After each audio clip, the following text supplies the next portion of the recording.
Unbelievable. And what they've said is we've got itinerant surgeons coming in, leaving people disfigured, and going back to their communities, never to be seen or heard from again. So why don't you let us help you, they said, craft this ordinance and see if we can't put some teeth behind it. In the meantime, so of course we accepted their offer. In the meantime, we thought we'd try an administrative route, went down to the State House, testified in front of the Indiana State Licensing Board.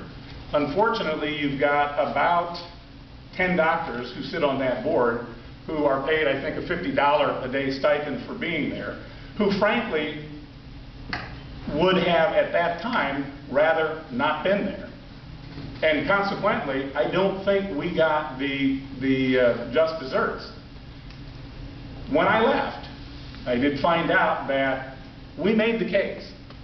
But in a typically slow bureaucratic nature, we learned that probably in 2 or 3 years, they might really get to the point where they could embrace this issue and begin to do some work on it. Well, that's too long. County government many times takes a bad rap for not moving as quickly as they could or as quickly as they should. But I think in this case, I think we can move more quickly. And so we're pushing this ordinance locally. I met recently with the Medical Society again. They've hired an attorney. The attorney is now helping us work through some of the drafts that we've got.